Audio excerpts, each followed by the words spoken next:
मेरे NEET JEE और 12th के स्टूडेंट्स, राम राम। आज हम आपको एक बहुत इम्पॉर्टेंट टॉपिक पढ़ाने वाले हैं, oxy acids of sulphur. Oxy acids का मतलब ऐसे एसिड जिनमें ऑक्सीजन होती है। सल्फर के ऑक्सी एसिड आज हम पढ़ेंगे। इससे पहले हमने क्लोरीन, फास्फोरस और नाइट्रोजन के ऑक्सी एसिड का वीडियो आपको शेयर किया है। सल्फर के टोटल 12 ऑक्सी एसिड्स हैं, जिनको याद करने के लिए हम आपको एक बहुत आसान तरीका बताने वाले हैं, जिससे आपको वो याद हो जाएंगे। सबसे पहला जो ऑक्सी एसिड है वो है सल्फर। सेंट्रल एटम, उस पर 2 OH लगे हुए हैं और 2 लॉन पेयर हैं। ये तो स्ट्रक्चरल फार्मूला है। H2SO2 मॉलिक्यूलर फार्मूला है। 2 OH हैं, तो ये डाइबेसिक एसिड है। इसका नाम है सल्फॉक्सिलिक एसिड। और इसमें जो सेंट्रल सल्फर है उस पर 2 लॉन पेयर, 2 बॉन्ड पेयर हैं, तो सल्फर sp3 हाइब्रिडाइज्ड है। अब आपको एक एसिड याद रखना है, सल्फॉक्सिलिक एसिड। उसमें धीरे धीरे चेंज करते जाएंगे, एक लॉन पेयर कम करके डबल बॉन्ड O लगा लो, तो ये हो जाएगा H2SO3 सल्फ्यूरस एसिड। और इसमें भी सल्फर का sp3 हाइब्रिडाइजेशन है, क्योंकि 3 बॉन्ड पेयर है, एक लॉन पेयर है। फिर एक ऑक्सीजन और लगा लो, तो हो जाएगा H2SO4। ये भी डाइबेसिक है, क्योंकि इसमें 2 OH आयन हैं। इसको सल्फ्यूरिक एसिड कहते हैं। इसमें भी सल्फर sp3 है। तो जब आपको ये 3 एसिड याद हो जाएंगे, सल्फॉक्सिलिक एसिड, 1 ऑक्सीजन बढ़ाया सल्फ्यूरस एसिड, 2 ऑक्सीजन बढ़ाए सल्फ्यूरिक एसिड। जब स्ट्रक्चरल फार्मूला आप याद कर लोगे, तो आप मॉलिक्यूलर फार्मूला भी लिख सकते हो, ऑक्सीडेशन नंबर भी निकाल सकते हो। सल्फर का ऑक्सीडेशन नंबर X मान लेना, ऑक्सीजन का -2 होता है और हाइड्रोजन का +1 होता है। इससे आप इनके ऑक्सीडेशन नंबर भी निकाल सकते हो। अगली कैटेगरी में क्या करोगे, एक बार इस सल्फ्यूरस एसिड का O हटा के सल्फर लगा लो, दूसरी बार सल्फ्यूरिक एसिड में से एक O हटा के सल्फर लगा लो। तो इन दोनों में हमने एक ऑक्सीजन हटा के सल्फर लगाई। इसका नाम है थायोसल्फ्यूरस एसिड और इसका नाम है थायोसल्फ्यूरिक एसिड, क्योंकि ये सल्फ्यूरिक एसिड से बना हुआ है और ये सल्फ्यूरस एसिड से बना है। थायो क्यों लगा, क्योंकि एक ऑक्सीजन की जगह सल्फर आया है। तो मॉलिक्यूलर फॉर्मूला बना सकते हो H2H2O2, इसका होगा H2H2O3। अगली जो कैटेगरी है उसमें क्या करोगे, सल्फ्यूरस एसिड के 2 मॉलिक्यूल में से पानी निकालना, सल्फ्यूरस एसिड के 2 मॉलिक्यूल में से वाटर निकाल देना, एक का OH और दूसरे के OH में से वाटर निकला, तो ये तो बना डाई सल्फ्यूरस एसिड, जिसको H2H2O5 लिख लेना। और एक बनेगा इस सल्फ्यूरिक एसिड से, सल्फ्यूरिक एसिड के 2 मॉलिक्यूल में से वाटर निकलेगा, यानी 2 मॉलिक्यूल लिखना, दोनों के OH में से वाटर निकाल देना, तो ये बन जाएगा डाई सल्फ्यूरिक एसिड, क्योंकि 2 सल्फ्यूरिक एसिड जुड़े हैं और इसको ओलियम कहते हैं। और इसका फॉर्मूला है H2H2O7, वेरी इंपॉर्टेंट, ओलियम। अगली वैरायटी जो है उसमें क्या होगा, ये जो डाई सल्फ्यूरस एसिड पढ़ा इसका O हटा दो, ये जो डाई सल्फ्यूरिक एसिड पढ़ा इसका O हटा दो, तो दोनों के नाम के आगे हाइपो लग जाएगा।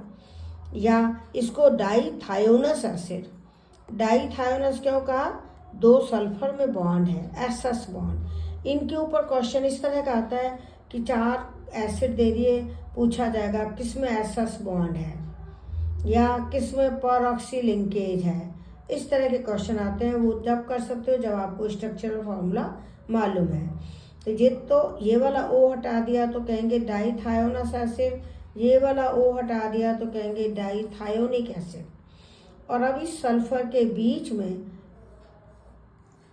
S का होल N लगा दो, तो कहेंगे पॉलीथायोनिक एसिड। या 2 सल्फर लगा लो टेट्राथायोनिक एसिड, क्योंकि 4 सल्फर हो जाएंगे। 4 सल्फर लगा लोगे तो टोटल 6 हो जाएंगे हेक्साथायोनिक एसिड। तो ये हमारे हुए 3, तो 5 2 10 एसिड तो हो गए। 2 एसिड हम और पढ़ेंगे, क्योंकि मैंने बताया था आपको टोटल 12 एसिड हैं। अब ये वाला एसिड हम कैसे याद रखें? हाइड्रोजन परऑक्साइड का फॉर्मूला लिखना H2O2। उस हाइड्रोजन परऑक्साइड का एक H हटा देना और सल्फ्यूरिक एसिड में से OH हटा देना। यहाँ पर तो हमने सल्फ्यूरिक एसिड लिखा, उसका OH हटाया, यहाँ हाइड्रोजन परऑक्साइड लिखा, उसका H हटाया, तो ये एसिड बना जिसको हम कहते हैं कैरोज एसिड या परऑक्सी मोनोसल्फ्यूरिक एसिड। परऑक्सी क्यों बोला? क्योंकि 2 ऑक्सीजन ये परऑक्साइड वाली है। और मोनोसल्फ्यूरिक एसिड क्यों बोला? क्योंकि एक सल्फ्यूरिक एसिड है। तो इस तरह से ये तो हुआ कैरोज एसिड। इसमें यदि आप ऑक्सीडेशन नंबर निकालोगे सल्फर का तो थोड़ा अलग तरीका है। 2 हाइड्रोजन का तो लिखोगे 2 × +1, सल्फर का लिखोगे X, और ये 2 ऑक्सीजन है परऑक्साइड वाली, उनका लिखोगे 2 × -1। 3 ऑक्सीजन सिंपल वाली है, उनका है 3 × -2, और टोटल हो जाएगा 0। उसको कैलकुलेट करोगे तो X आएगा +6। ये एग्जाम में बहुत आता है, और ऑक्सीडेशन नंबर निकालने का हमने एक वीडियो पहले भी अपलोड किया हुआ है। अब हाइड्रोजन परऑक्साइड के दोनों H हटा दिए। हाइड्रोजन परऑक्साइड का फॉर्मूला होता है H2O2, तो हाइड्रोजन परऑक्साइड का इधर भी H था, इधर भी H था वो, और सल्फ्यूरिक एसिड का OH हटा दिया, तो ये बना मार्शल एसिड। दूसरा नाम है परऑक्सी डाइसल्फ्यूरिक एसिड। परऑक्सी तो इसके लिए बोल रहे हैं और डाइसल्फ्यूरिक एसिड इसके लिए बोल रहे हैं। इसमें भी हाइड्रोजन का ऑक्सीडेशन नंबर तो 2 × +1 लोगे, क्योंकि 2 हाइड्रोजन है। 2 सल्फर का 2X लोगे, और 2 ऑक्सीजन परऑक्साइड वाली हैं, उनका होगा 2 × -1, और 6 ऑक्सीजन सिंपल हैं, उनका होगा 6 × -2। तो इस तरह से टोटल आ जाएगा 0, तो आपका X आ जाएगा +6। क्लियर हो गया? हाइड्रोजन का +1 लेना है, सल्फर का X मानना है, 2 ऑक्सीजन जो परऑक्साइड वाली है उनका -1 लेना है, 3 और 3 6 ऑक्सीजन सिंपल है, उनका 6 × -2 लेना है। इस तरह से टोटल को आप 0 कर दोगे तो X निकल जाएगा। एक ये क्वेश्चन आता है वॉल्यूम क्या है? H2H2O7, जिसमें H2SO4 में SO3 घुली हुई है, ये ऑलियम है जिसका नाम डाइसल्फ्यूरिक एसिड है, यानी 2 सल्फ्यूरिक एसिड में से पानी निकला है। सल्फर का हाइब्रिडाइजेशन ज़्यादातर में sp3 है, क्योंकि या तो 4 सिग्मा बॉन्ड है, या 3 सिग्मा बॉन्ड 1 लॉन पेयर है, या 2 सिग्मा बॉन्ड 2 लॉन पेयर हैं, तो हाइब्रिडाइजेशन सब में sp3 है। सल्फ्यूरिक एसिड बनाने के लिए कॉन्टैक्ट प्रोसेस यूज करते हैं। इंडस्ट्रियल प्रोसेस है जिसमें सल्फर से पहले SO2 बनाते हैं, SO2 से बर्न करके SO3 बनाते हैं, SO3 को सल्फ्यूरिक एसिड में डिजॉल्व करके ऑलियम बनाते हैं, फिर ऑलियम को डाइल्यूट करके एसिड बनाते हैं। और इस कॉन्टैक्ट प्रोसेस में ये वाला कैटलिस्ट काम में लेते हैं वेनेडियम पेंटॉक्साइड। तो ये क्वेश्चन एग्जाम में आता है कि कॉन्टैक्ट प्रोसेस किसके लिए यूज होती है? सल्फ्यूरिक एसिड बनाने के लिए। कॉन्टैक्ट प्रोसेस में कौन सा कैटलिस्ट यूज करते हैं? Vanadium pentoxide. अब है सल्फ्यूरस एसिड, जो हमने सेकंड नंबर पर पढ़ा है, ये वाला सल्फ्यूरस एसिड। इसमें सल्फर का अगर आप ऑक्सीडेशन नंबर निकालोगे तो कितना आएगा? 2 हाइड्रोजन का 2 × +1 लेना, सल्फर का X लेना, 3 ऑक्सीजन का 3 × -2 लेना, टोटल 0 करना, तो सल्फर का ऑक्सीडेशन नंबर +4 आएगा, जो बढ़ करके +6 हो सकता है। यानी सल्फ्यूरस एसिड ऑक्सीडाइज होके सल्फ्यूरिक एसिड बनाता है, तो ये खुद तो ऑक्सीडाइज हो जाता है और दूसरे को रिड्यूस करता है, तो सल्फ्यूरस एसिड रिड्यूसिंग एजेंट है। ये भी पूछते हैं। एक ये क्वेश्चन बनता है कि कंसनट्रेट H2SO4 किस काम आता है? डिहाइड्रेटिंग एजेंट के रूप में। डिहाइड्रेटिंग मतलब ये वाटर को एब्जॉर्ब कर लेता है। तुमने ऑर्गेनिक केमिस्ट्री में पढ़ा होगा, एस्टर अल्कोहल से जब एल्कीन बनाते हैं तो वाटर मॉलिक्यूल निकालने के लिए ये कंसनट्रेट H2SO4 यूज करते हैं। एसिड और अल्कोहल की रिएक्शन से जब एस्टर बनाते हैं तो उसमें भी वाटर मॉलिक्यूल बनते हैं, वो रिवर्सिबल रिएक्शन है, उसमें भी वाटर को हटाने के लिए कंसनट्रेट H2SO4 यूज किया जाता है, जो हमने आपको ऑर्गेनिक केमिस्ट्री के वीडियो में शेयर किया है। तो आज हमने सल्फर के ऑक्सी एसिड्स पढ़ाए हैं, एक बार फिर से सुन लो। कैसे याद रखोगे? पहले वाले में सल्फर पर 2 OH हैं, 2 लॉन पेयर हैं, ये है सल्फॉक्सलिक एसिड। फिर एक ऑक्सीजन लगा दिया सल्फ्यूरस एसिड, दूसरा ऑक्सीजन लगा दिया सल्फ्यूरिक एसिड। अब सल्फ्यूरस एसिड में O की जगह सल्फर लगाया, थायोसल्फ्यूरस एसिड। सल्फ्यूरिक एसिड में O की जगह सल्फर लगाया, थायोसल्फ्यूरिक एसिड।